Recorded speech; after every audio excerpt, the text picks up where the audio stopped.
Alors, l'histoire d'Haïti est une histoire épique. C'est une histoire que tout homme noir devrait connaître pour la bonne et simple raison. Pour la première fois, des Africains déportés dans le nouveau monde réduit en esclavage ont réussi à vaincre l'arrogance avec un seul slogan. Couper tête, bouler caille, qui signifie couper les têtes, brûler les maisons. Et ce slogan va se concrétiser le 18 novembre 1803 à Vertières, où l'armée africaine de déportation va vaincre l'armée la plus grande du monde, celle de Napoléon Bonaparte, conduite par le général Donatien Vimeur, vicomte de Rochambeau, qu'on appelle vulgairement Rochambeau, mais en fait c'était Donatien de Vimeur. Et cet homme qui avait eu la prétention d'écraser la mouche se fera expulser manu militari d'Haïti.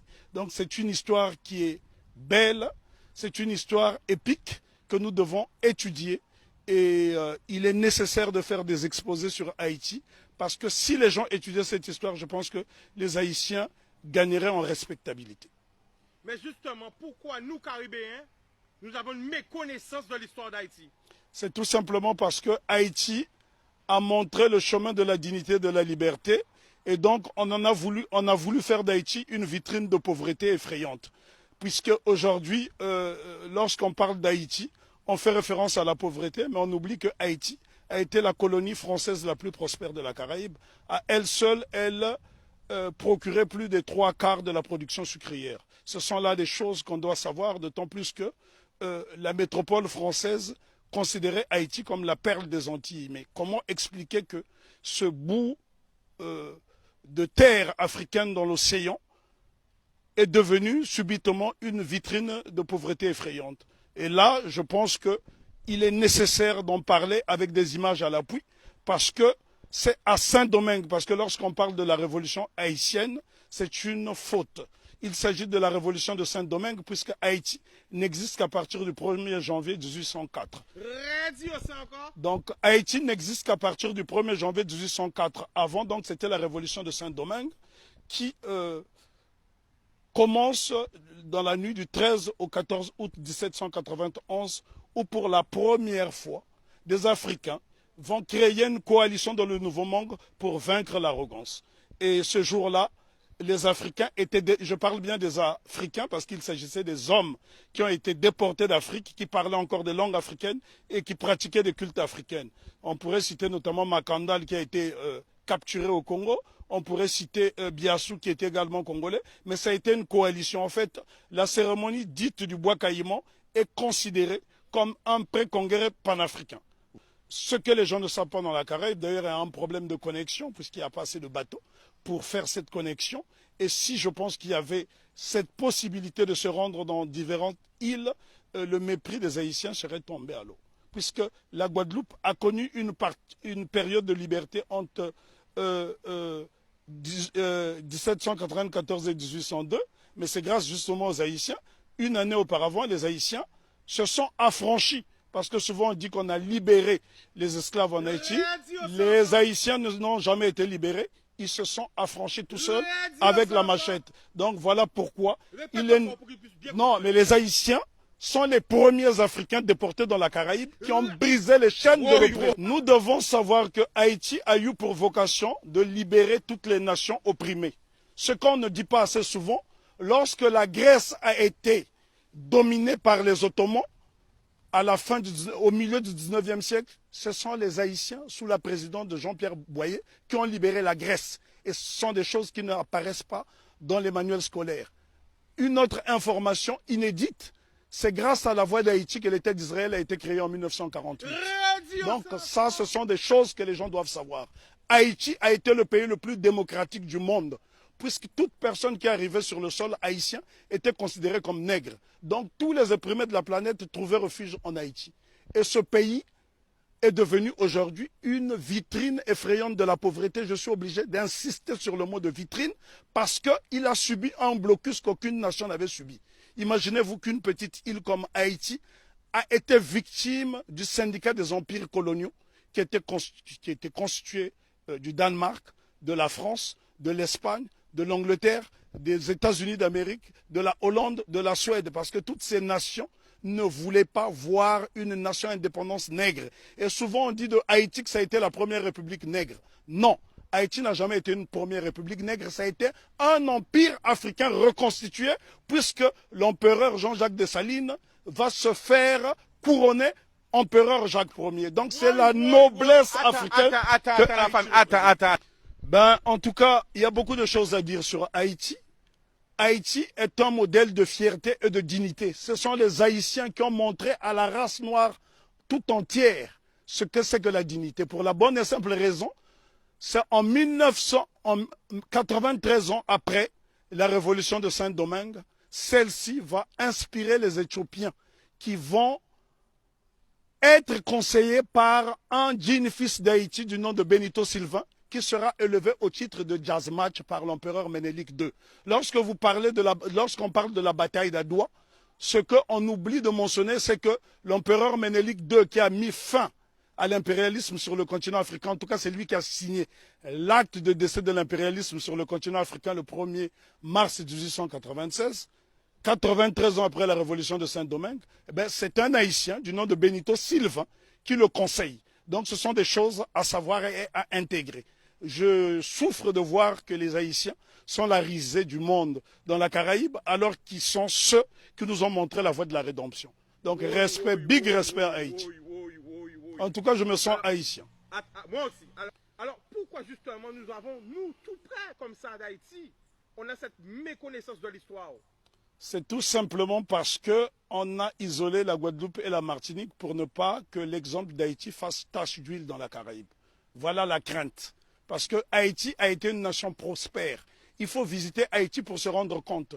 Lorsque vous voyez Haïti, Haïti est avant tout le symbole du panafricanisme, puisque le second chef d'État d'Haïti, c'est l'empereur, plutôt le roi Henri Christophe, qui était originaire de Grenade. Donc Haïti a eu pour chef d'État un homme de la Grenade et qui a été l'un des principaux bâtisseurs, qui a créé le palais de la Monnaie, qui a bâti 15 châteaux, qui a bâti 4 forteresses, notamment la citadelle Henri, qui est le plus grand fort des Amériques.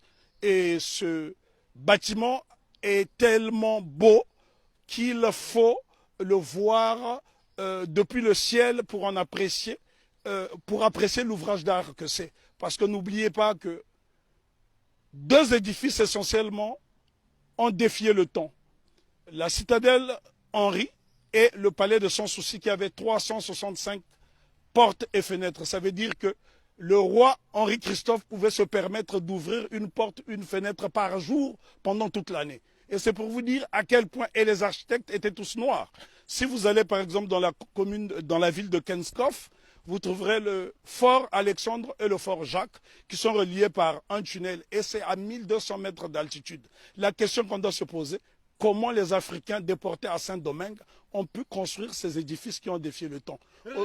Aujourd'hui, lorsque vous voyez un cyclone dans la Caraïbe, il suffit d'un petit cyclone pour que les maisons s'envolent, alors que les Africains ont fait exploser leur génie pendant la période de captivité, bien que les Haïtiens se sont affranchis dès 1793, parce qu'il ne faut pas croire à ce que les historiens disent en faisant croire que les Haïtiens ont été libérés. Non.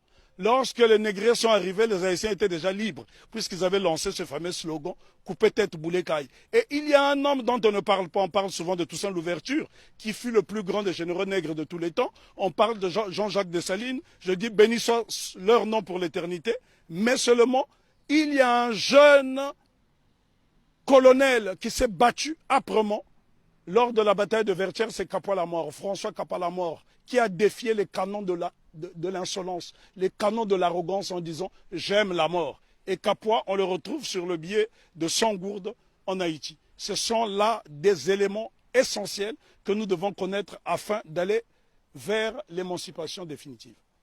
Alors, en résumé, pour parler d'Haïti. On ne peut pas résumer l'histoire d'Haïti, elle est trop belle, elle est trop grande, elle est trop belle. L'histoire d'Haïti, oui, on ne peut pas résumer l'histoire d'Haïti. Haïti, on doit en parler avec passion. Moi, je suis né sur le continent africain, mais je suis né au Congo, mais ce sont les Haïtiens qui m'ont montré le chemin de la liberté, parce que lorsque le Congo, aujourd'hui dit démocratique, accède à l'indépendance le 30 juin 1960, la Belgique tente de saboter l'indépendance de cette jeune nation. Et ce sont les Haïtiens qui vont venir par souci de panafricanisme aider le Premier ministre Patrice Lumumba qui malheureusement sera assassiné 6 mois plus tard. Ce sont les Haïtiens qui ont brisé le blocus de la France en Guinée. Ce sont les Haïtiens qui ont bloqué le blocus de la Belgique en République démocratique du Congo. Donc nous sommes redevables tous en Haïti. Parce que lorsque je parle d'Haïti, je suis dans un temps second. Je suis en transe. On ne peut pas parler d'Haïti de façon légère parce que cette révolution est la première depuis que nous avons perdu l'initiative historique. C'est la première qui est victorieuse parce qu'il y a eu des révolutions aux États-Unis. Il y en a eu au Brésil, notamment avec la création du Quilombo de Palmarès au Brésil avec Zumbi. Mais sauf que toutes ces révolutions dans la Caraïbe ont été étouffées. Si vous allez par exemple en Antigua, vous avez un village qui s'appelle Liberté, où les Africains se sont affranchis très tôt. Mais toutes ces tentatives de souveraineté n'ont pas été concrétisées. Donc ce sont les Haïtiens qui vont pérenniser. N'oublions pas que Haïti sera envahi pendant 29 ans par les États-Unis d'Amérique pour punir cette nation d'avoir vaincu les Blancs.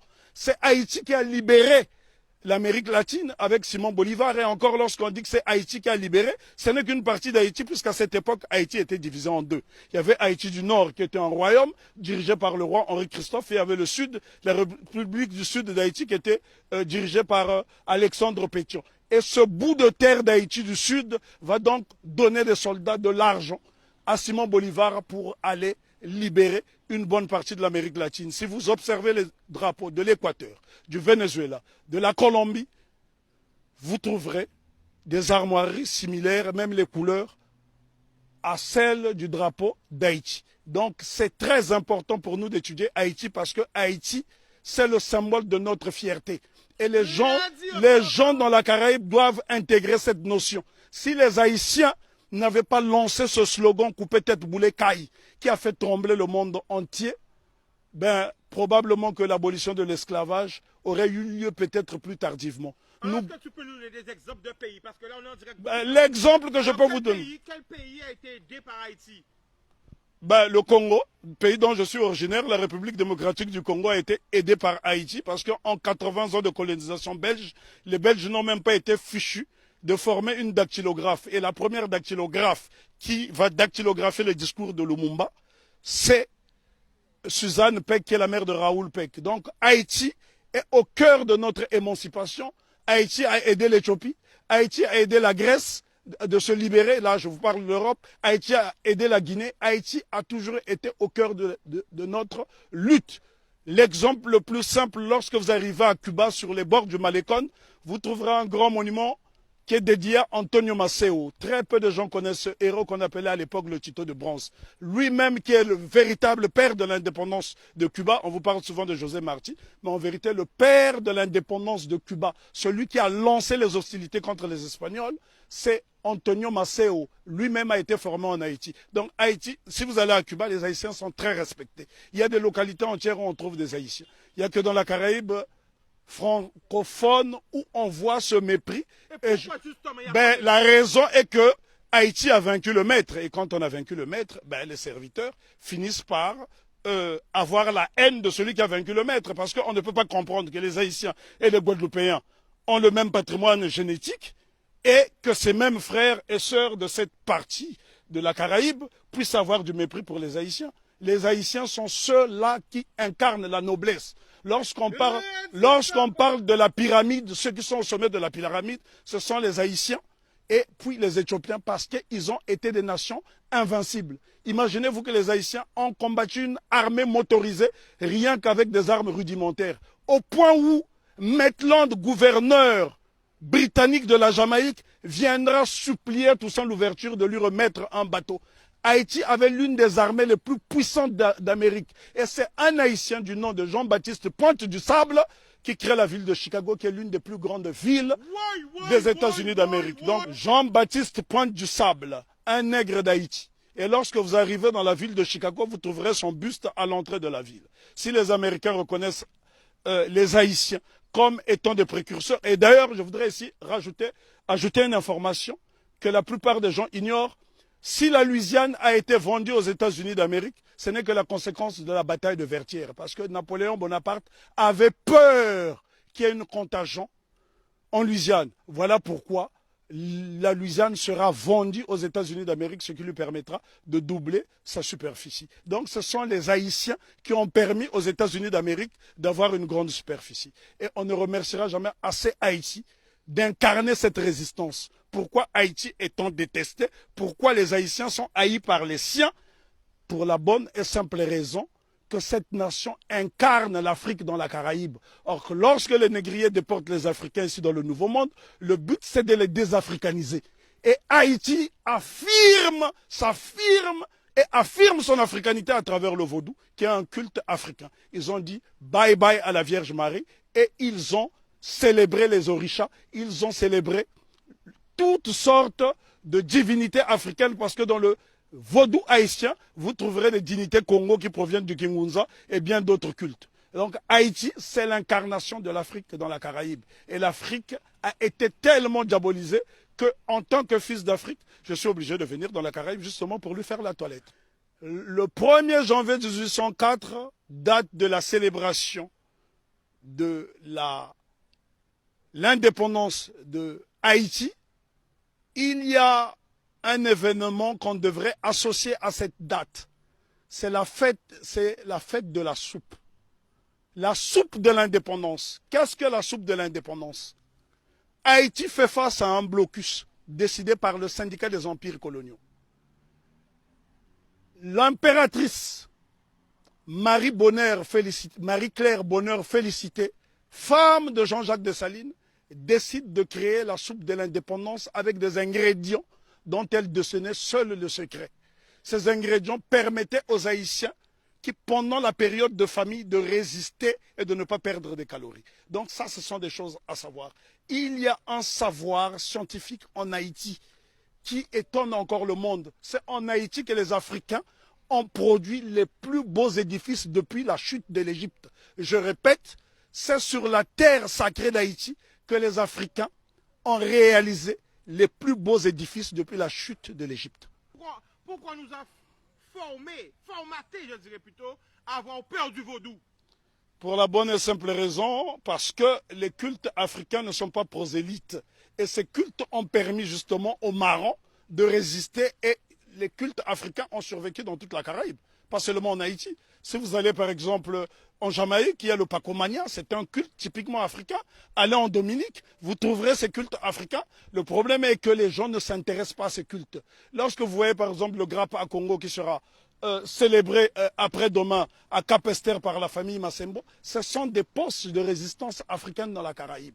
Et dire simplement à mes frères et sœurs de la Caraïbe que n'ayez pas peur d'Haïti, faites-en une source parce que l'eau qui provient de la source haïtienne est intarissable et cette eau est tellement limpide qu'elle nous permettra d'avoir une vision claire et nette. Nous ne pouvons pas juger Haïti à travers des lunettes du négrier. Sinon, on finira par avoir un regard étriqué. Jugeons Haïti à travers nos propres lunettes. Voilà pourquoi Marcus Garvey disait « Si le nègre ne prend pas garde à lui, il boira tous les poisons de la civilisation moderne et il en mourra. Vive Haïti !» Je tiens à signaler que j'ai la particularité de faire des conférences sur l'Afrique gratuitement dans la Caraïbe parce que mon but justement, c'est de raconter la version du gibier qui n'a jamais été racontée. Parce que pendant 400 ans, vous avez eu droit à la version du chasseur. Et les Africains disent dans un proverbe très éloquent, tant que les lions n'auront pas leurs propres historiens, les histoires de chasse seront toujours à la gloire du chasseur. Donc je suis là en tant que gibier pour vous apporter la version solide de l'Afrique.